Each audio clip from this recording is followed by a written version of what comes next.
I must say, Rabbi, Thank you. you set us up in a way to look back, and then we have to look forward.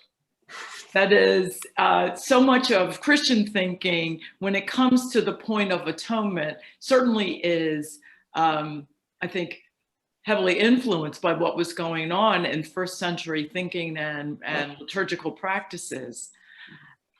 And it held in thrall many thinkers during the first century and even up until the Middle Ages, dealing with the issue of atonement. So it sort of takes us back a step, but we will eventually want to jump forward in considering the resurrection, because that for us is the principal thing. But atonement did hang over, and the thinking about it. And one writer said, God bridging over the gulf which separated between what sin had made us and what it was the desire of the divine love that we should become. Christ reveals the saving will of God, not to establish that saving will. Not only did Christ reveal something, he achieves something for us, something without which salvation would not be possible. Wow. So that notion of the legal basis, the exchange, the doing something for us to gain something for us takes a lot of the time and attention of those people who considered atonement, who see the cross as, I knew it, as a sacrifice and an offering that through Christ was effective and perfect for human sin, through which we would become united with God. This then caused other people to think of Christ as, or the cross as victory. And so this phrase, Christus Victor, became prevalent, particularly in the 4th, 5th, and 6th centuries, that Christ's death was a form of ransom that was paid to the devil for our sin.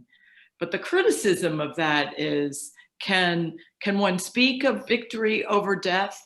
And what do we make of having to deal with the existence of the devil? How much time and attention should any Christian give to this creature called the devil? And why should Christ give any time and attention to the devil?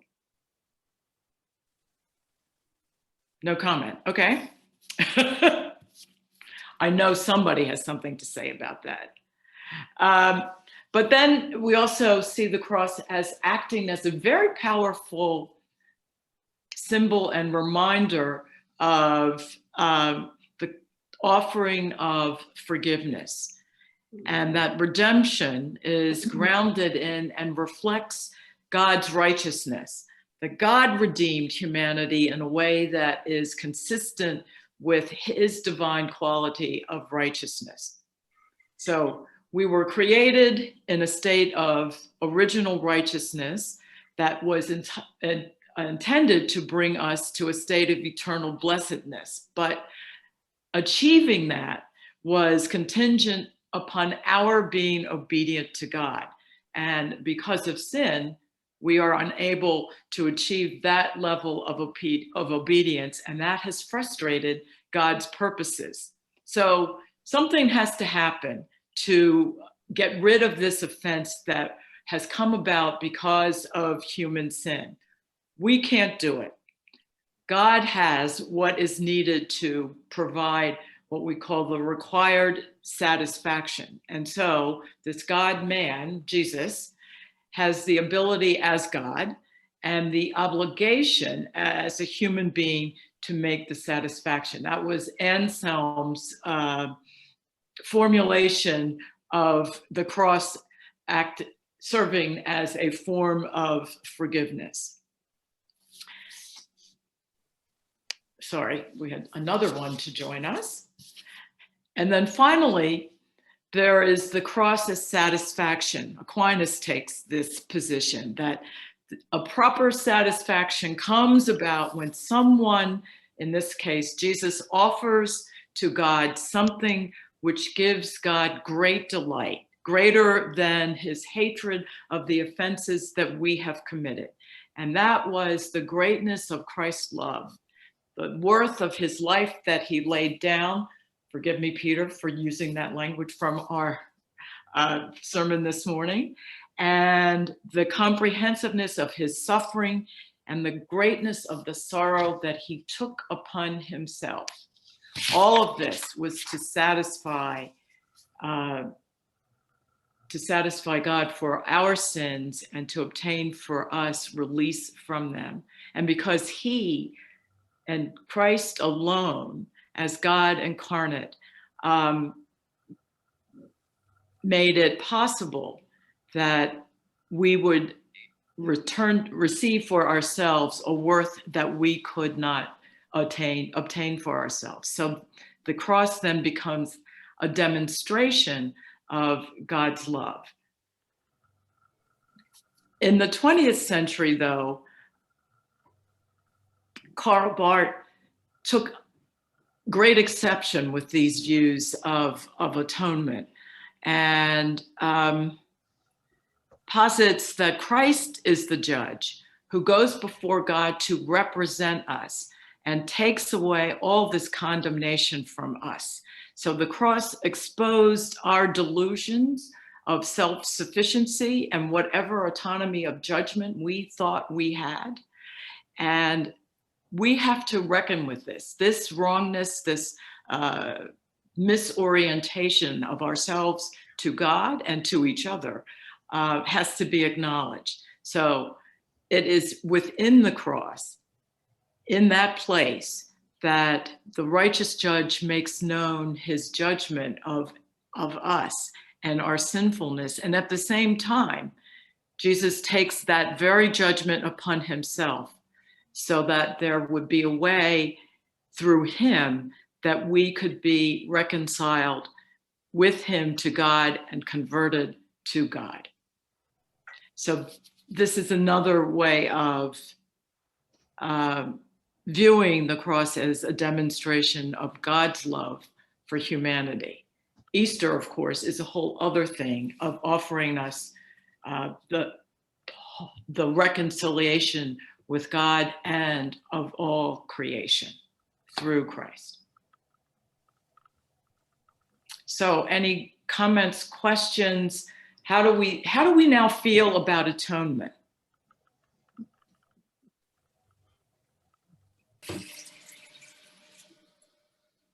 What place should it have in our thinking, in our theological reflection on the crucifixion and the resurrection?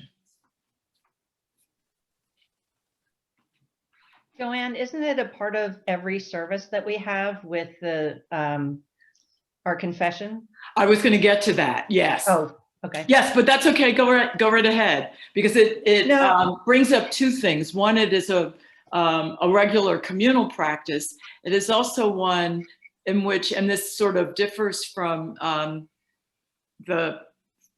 Yom Kippur, in that those who have offended other people can still receive forgiveness whether or not they have reconciled themselves to the other person, to the person whom was offended. You know, all of that in our confession is laid before God before we've even made an attempt to reconcile. And we do say about our neighbors, you know, I mean, yes. So it's not the same as a direct atonement with him, but it is acknowledging that we have not been perfect. Exactly. So that we have offended others. So Joanne, is there a Christian analog to this, you know, thought that you need to atone with your neighbors, atone with other people, and not just with God?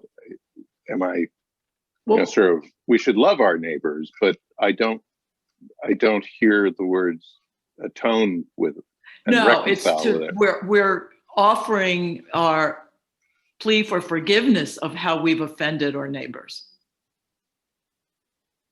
But we don't have to do anything directly with our neighbors. We have no obligation. We're not required to. There is a sense that we are forgiven. Yes, it would behoove us to do that. just for the sake of reconciliation, of admitting to the wrong and moving forward and offering an apology to someone. It would behoove us to do that, but we are nonetheless absolved. Isn't the peace You're on. And the peace, yes. Go ahead, Elizabeth. well, isn't the peace symbolic of that? Even Correct. though the neighbor we've offended may be not the neighbor that we are actually exchanging the peace with. That's right. But it is a face-to-face symbol of that That's correct. reconciliation. That's correct. Reminding us that we have Right. offended some neighbors anyway.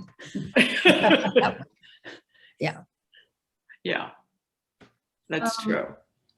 Doesn't St. Paul say at some point, while we were yet sinners, Christ died for us? Yes, So in other words, the forgiveness from God comes regardless of whether we express any repentance or anything. right, It's freely given. right. As Peter said this morning in the sermon, we don't owe God anything.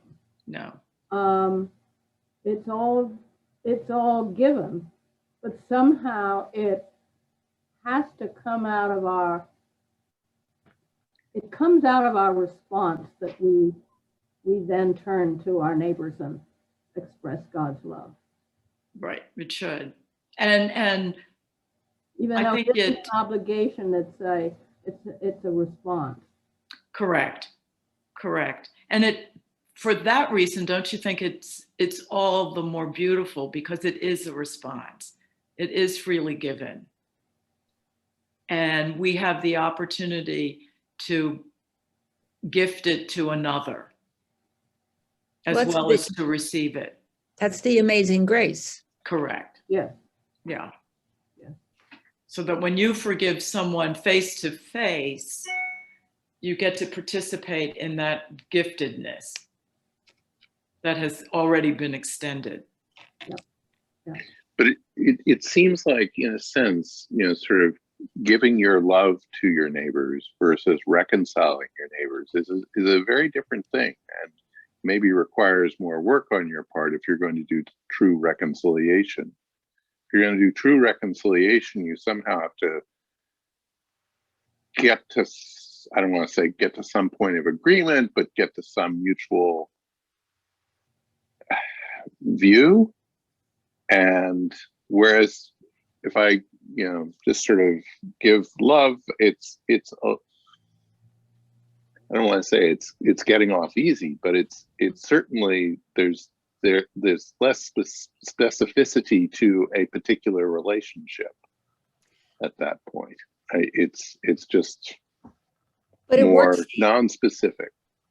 It works the other way too, because I remember in a study we had during Lent when Peter first came, saying it's very hard to forgive someone if they haven't been sorry. And Peter said that's what it's all about. Yeah. So the point is, it's up to us to forgive our neighbor is part of the picture. It has nothing to do with whether the neighbor has apologized or whatever, because that's what God asks of us. So that's hard. That's very hard. Right. That's what In fact, that's the mirror. That's harder.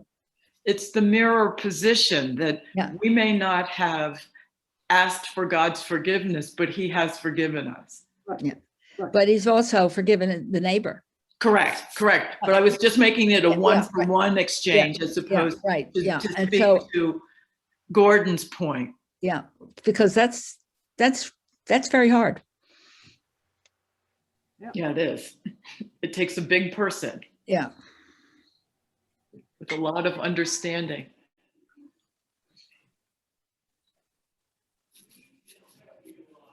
Rabbi Hirsch, did you want to respond to any of this right now?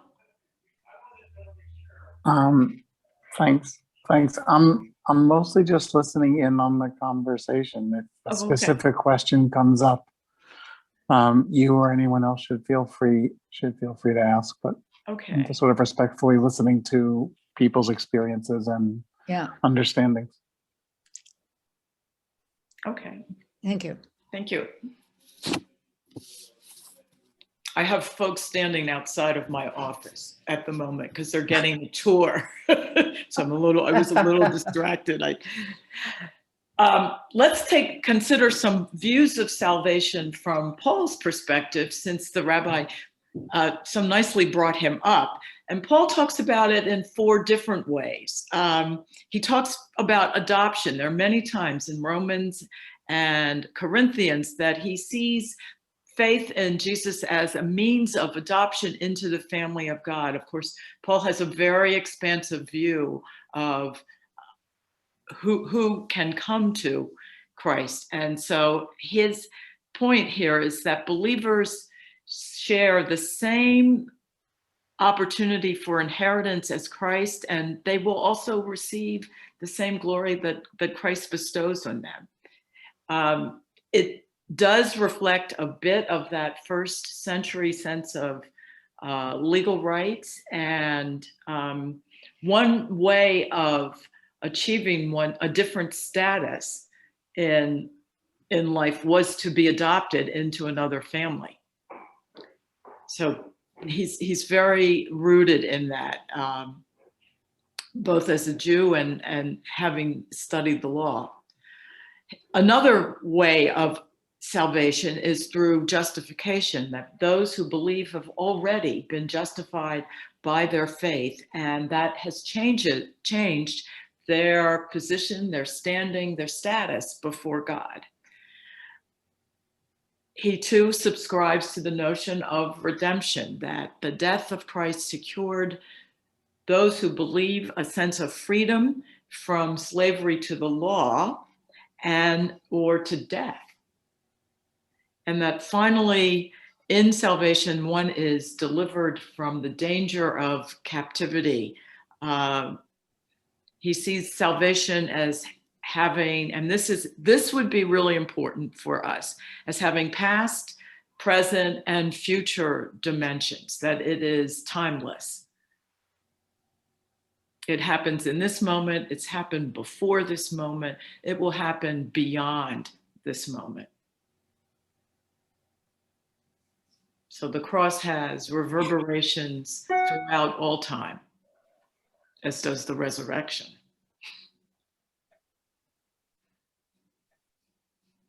Comments, questions?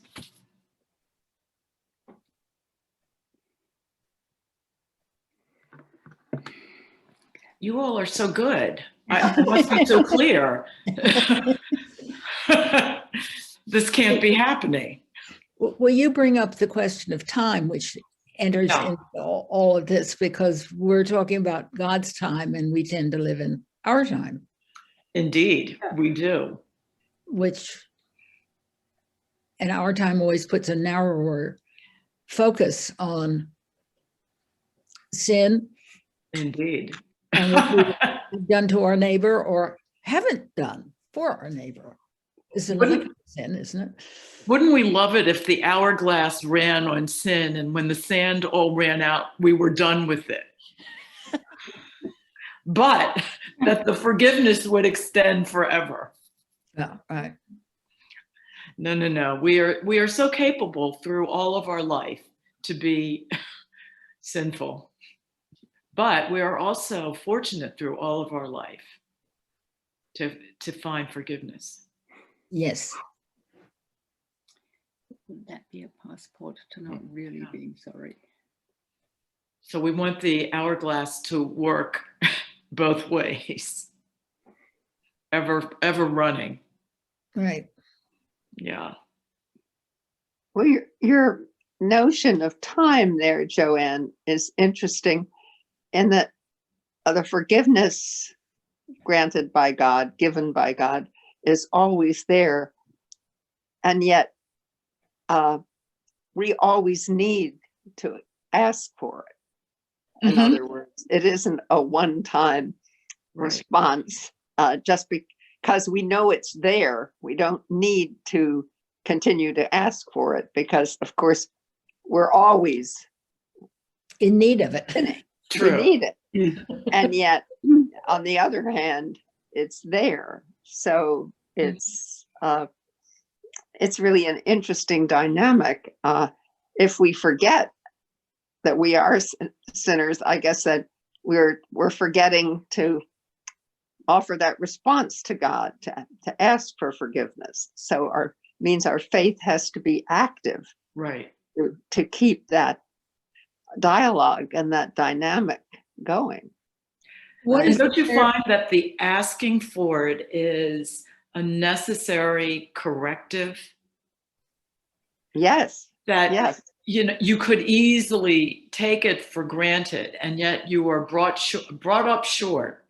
Yeah. You have a reckoning, and then you have the relief from that for which you are asking for forgiveness, and the opportunity to see a path forward. Right.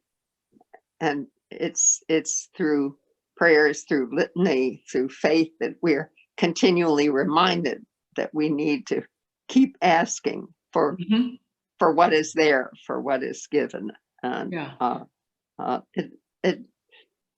I just haven't really thought of it in that way. What is the prayer about? If we say we were without sin, the truth is not in us. Not in us, and we have deceived ourselves. Thank you. It's in First John. Yeah. But I think that instead of just always asking God for forgiveness as if maybe he wouldn't give it to us, we need to think more in terms of thanking God. I mean, every time we sin, we need to somehow recognize that it has been forgiven. It's been forgiven forward, as it were. You know, God has already forgiven me for things that I don't even know I'm about to do. But it was done in the past on the cross and resurrection, and therefore it's a fait accompli. It's done for all time, and I don't need to keep begging God for it. No. I need to somehow recognize that no matter how many more sins I'm going to commit, that it has already been done. God has already defeated sin and death. And so that offering of reconciliation is already there before you. Right. What do you make of that, Libby? I think it gives you a kind of a freedom that, not a freedom to just go and do what you like. Right. A freedom of not having to worry about the fact that every single time you fall on your face and when you die, that somehow it puts you in a precarious state again. I think knowing that God has already done this gives you a kind of freedom and joy about your life and death that you wouldn't otherwise have. Right. What about the Catholic religion? Don't they have that you have to confess your sins? And Are you muted? No, I'm unmuted. What's my thought? Don't you have to confess your sins and get absolution to receive the sacrament? Yes. The invitation is offered, like if you're in a proper state of grace, you're invited forward. I'm sorry, John. I was just going to say, I'd like to go back to Libby's comments and kind of come alongside and support them, and do so by going back to that notion from Paul that while we were yet sinners, Christ died for us.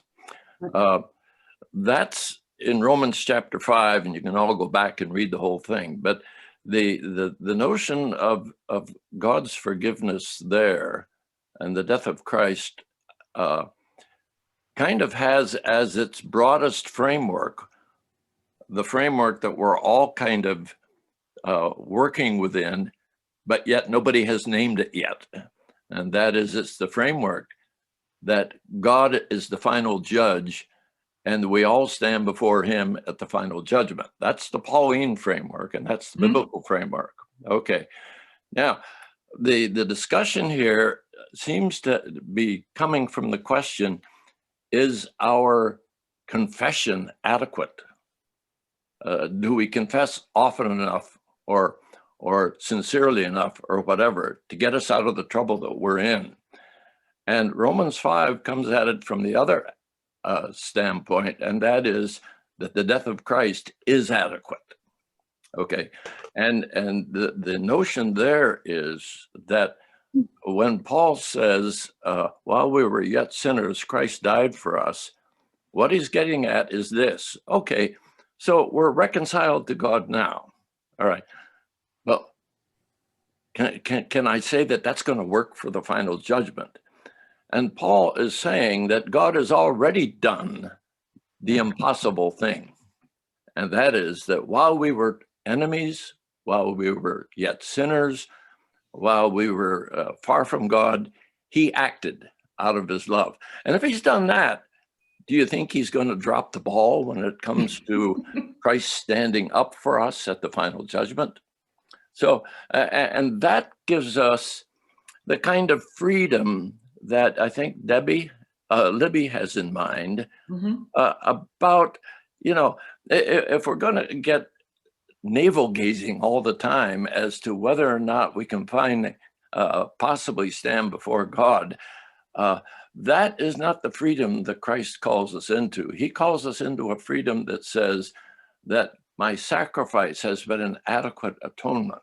So stand before God in that, not in your ability to confess your sin. I see Libby shaking her head. Yeah, I totally agree. You said Okay. it far better than I could. But go back and read Romans chapter 5 from the standpoint of the question, okay, so God has forgiven me now. Does that hold up? And see what kind of an answer you get there. Shall we call you when we get a different answer? Sure. I'll take up that debate. No, that's an enormous relief. Thank you, John. An enormous relief. Yes, he paid it all. Once and for all. I appreciate all of that. I'm having a struggle with the neighbor part of it, because I think there's such an important a sort of gift in a way of acknowledging to someone whether or not they've asked for forgiveness, that you forgive them, or that, I mean, whether it's on a societal level or an individual level or a whatever level of just saying, of humbling ourselves in a way, of just saying, just bringing that sense of humility and saying to another individual, not to God, because that's, I think that seems much clearer to me anyway, but to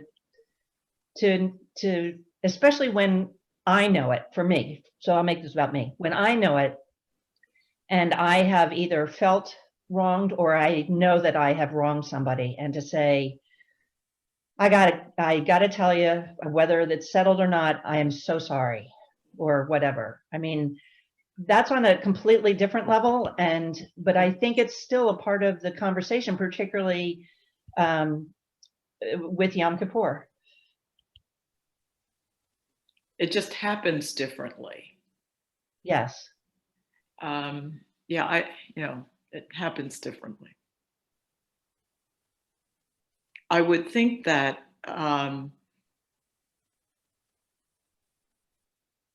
having been forgiven by God enables one to seek the forgiveness of another.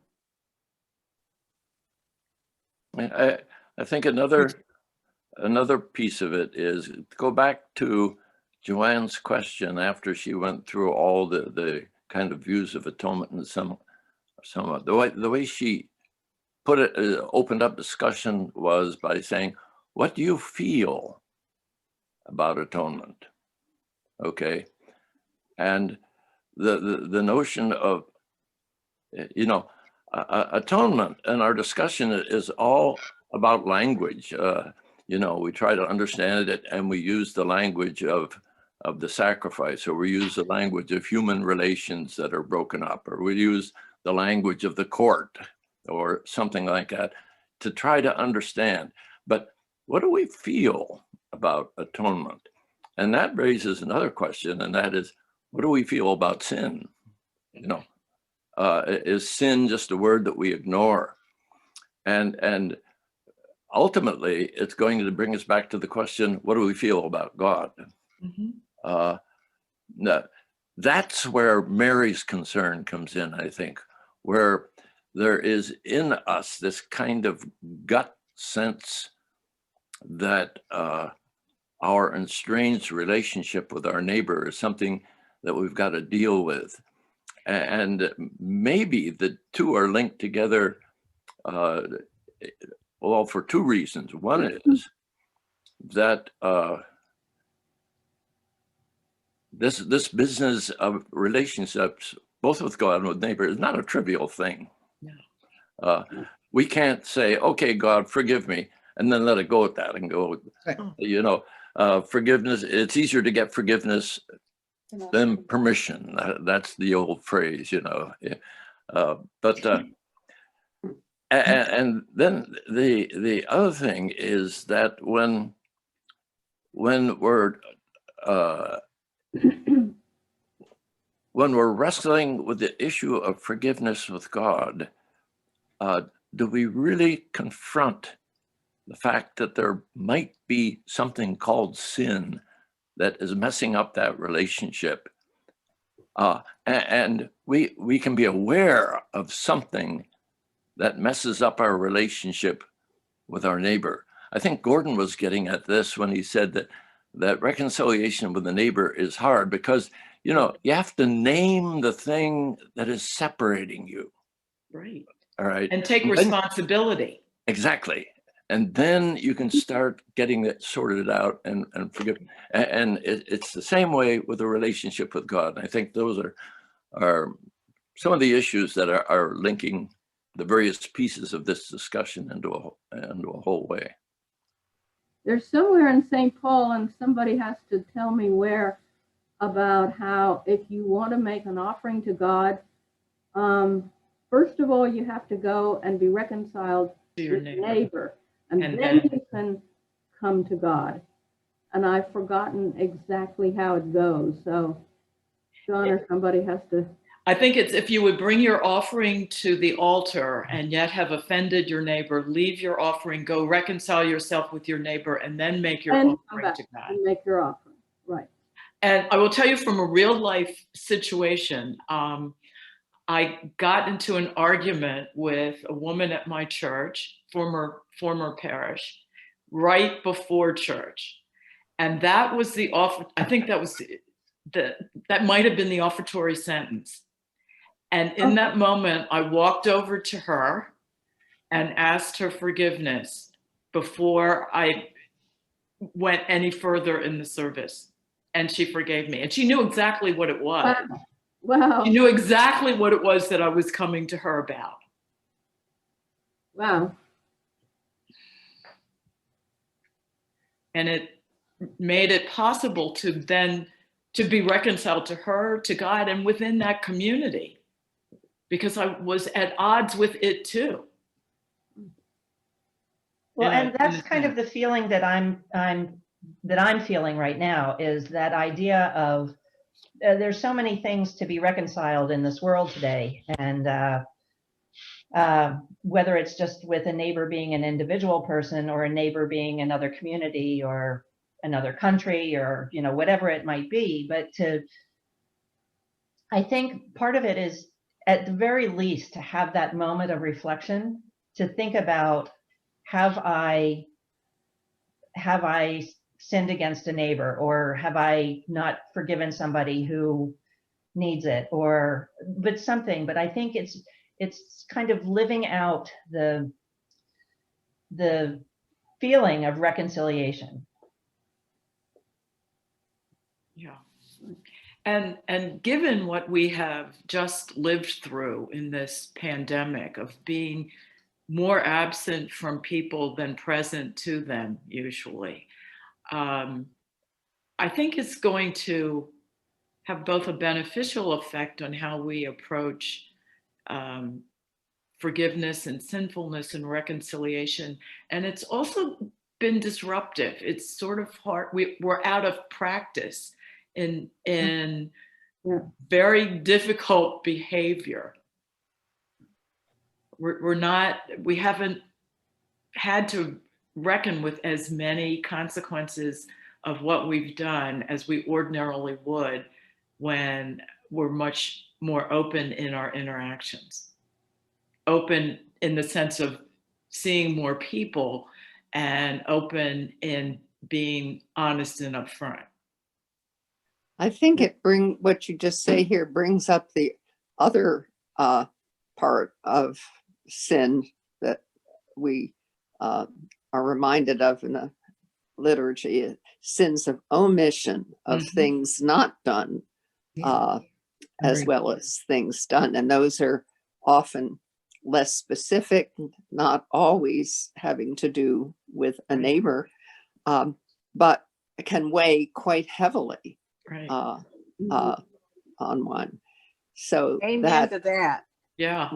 With the whole, so thinking about just the fact of given time or made to think about it is important. Yep. But then the next step of reconciliation is not so easy.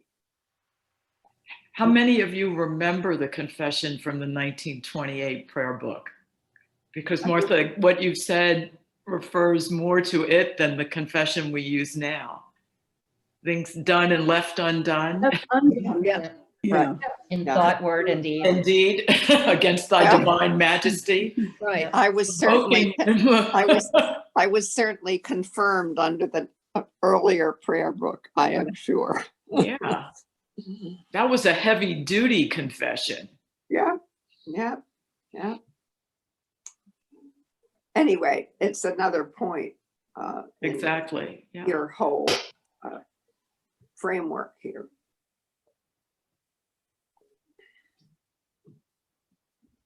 And it's a very important one, because just standing, watching Stephen be killed and holding other people's clothes, was standing by. He didn't do anything. It's what he didn't do that made Paul himself, right? And it's very often, well, particularly in what's been going on in past year, it's what a lot of us have not done. And suddenly realize that's because sometimes we don't know what it is that we haven't done. It's our responsibility to look for that. I don't think it's, Exactly. Yeah.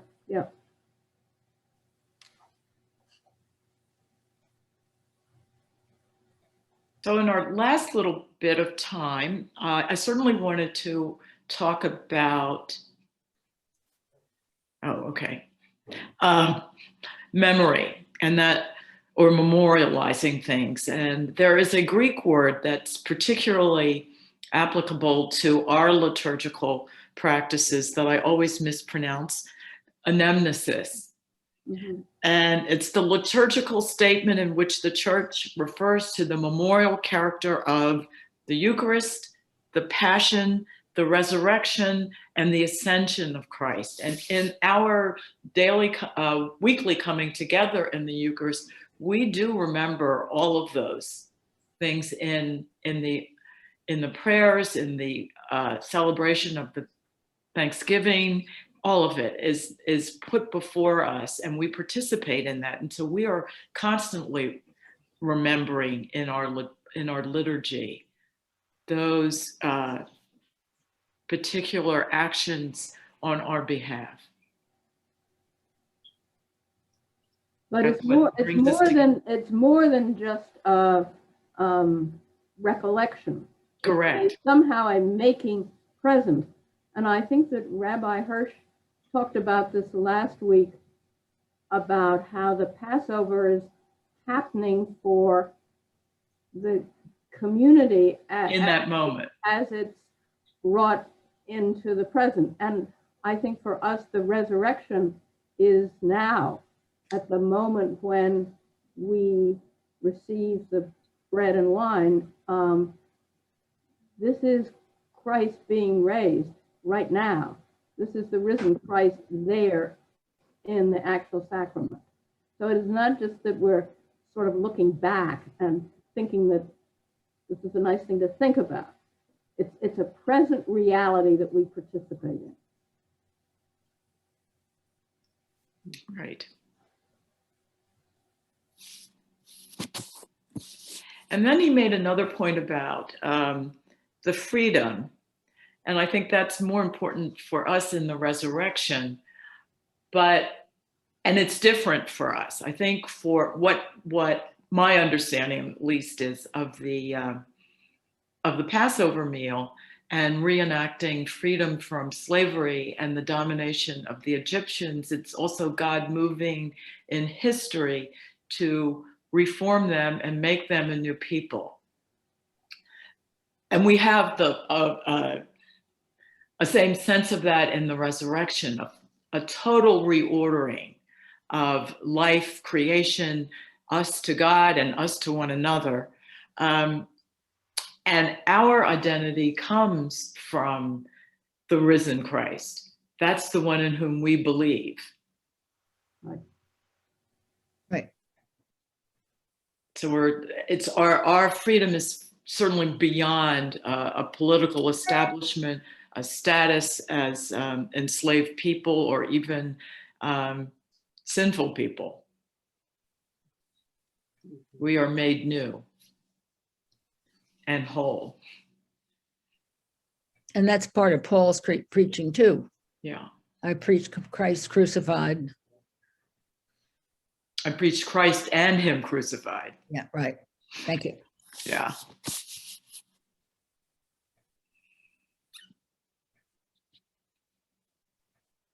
Rabbi, was there anything you wanted to respond to of what we've said thus far? Because we're getting up on the close of our time, and I'd like to give you the opportunity to re-reflect with us.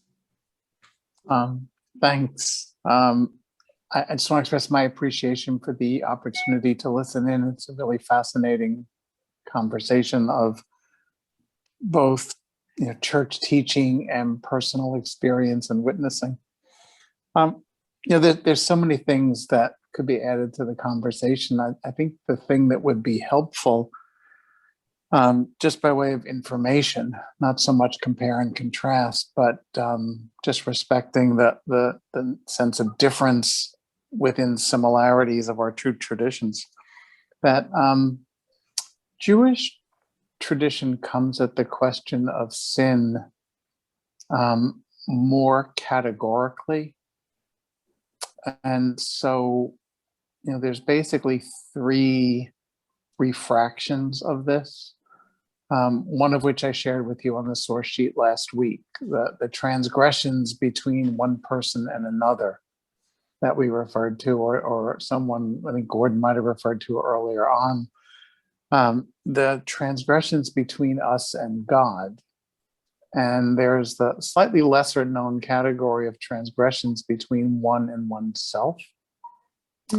And how Jewish tradition responds both in terms of act and deed and faith to the question of stumbling, transgression, sin, deliberate or inadvertent. Really, it overlaps among those three, but it's also distinctive among those three. So the quotation from Paul that someone referenced earlier, if you would bring forth a sacrifice when you haven't yet made peace with your neighbor, first go make peace with your neighbor and then bring forth the sacrifice, is pretty much identical to the text I showed you last week from our text called the Mishnah.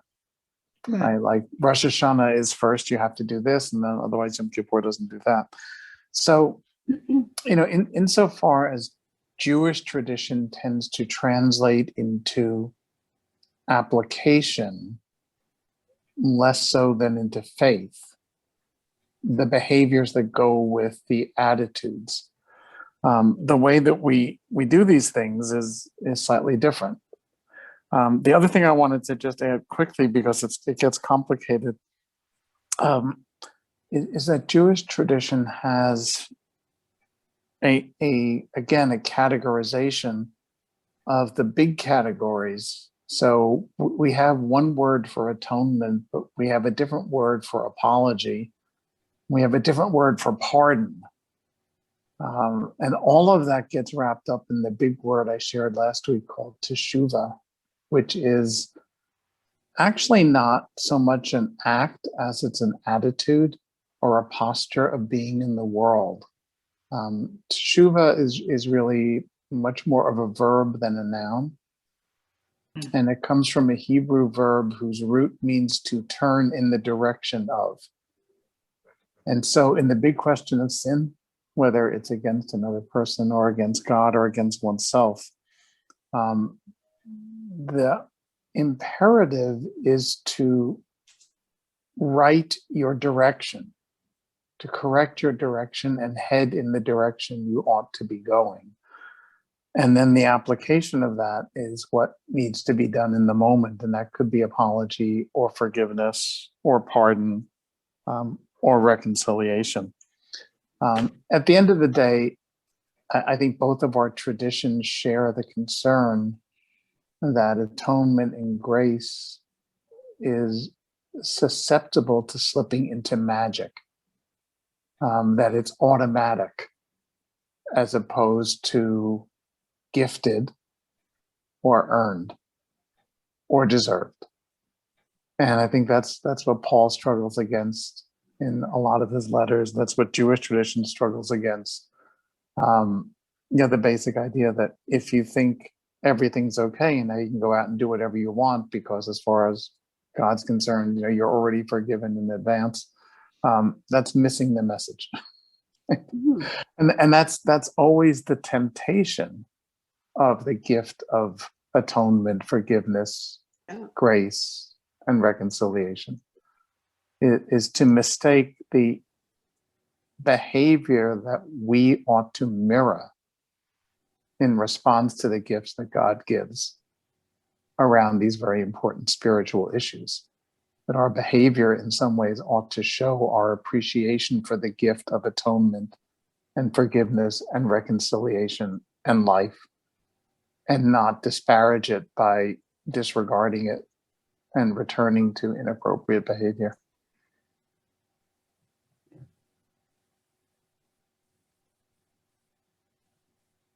Can I ask, how do you sin? I'm sorry, Gordon, if you were asking me, I only heard you say, can I ask? And then I didn't hear what you said. Yeah, neither did we. Right. Sorry. What would be an example of sinning against yourself? What would be?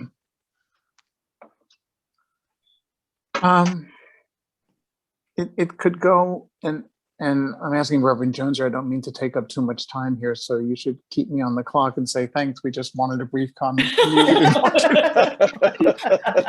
I would never be that way. It's not a question of rude at all. It's a question of crowd and clergy control. I think all right, you've got 30 seconds then. And I've just used 20 of them up apologizing for it.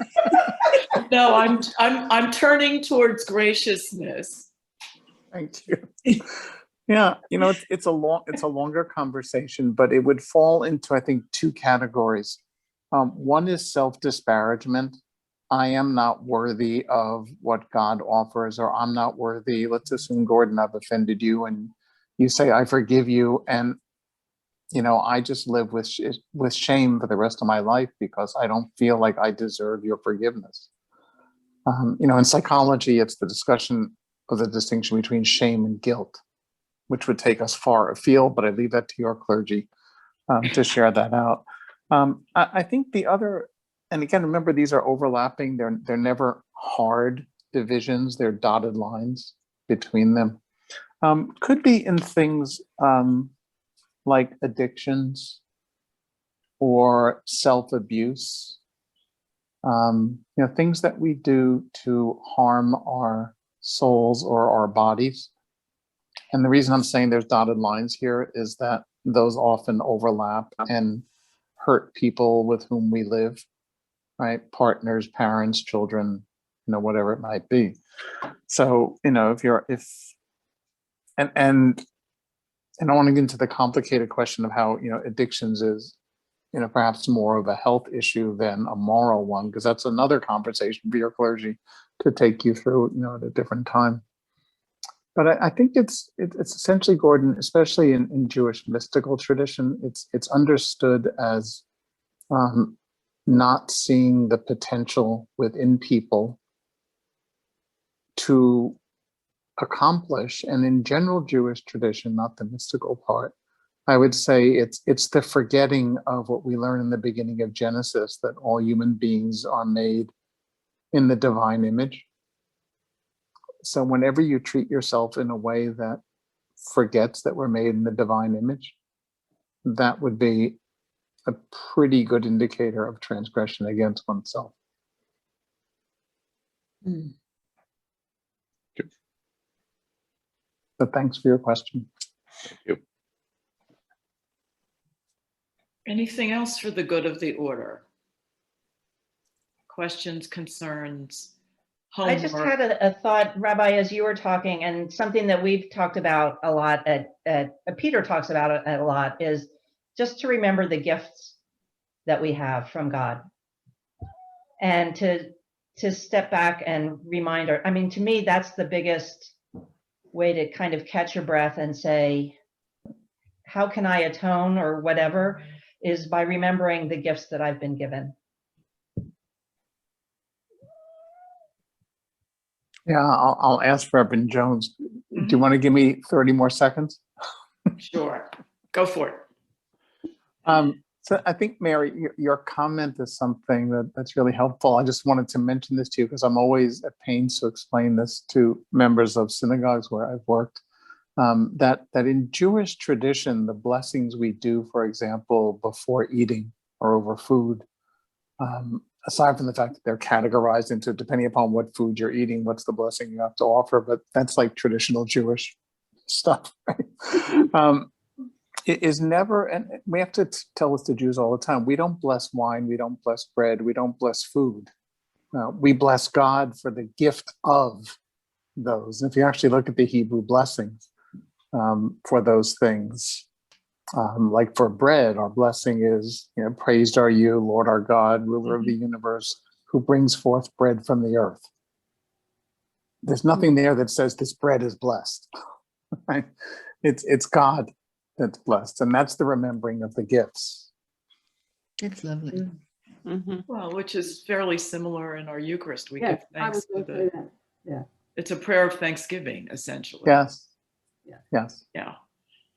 Yeah.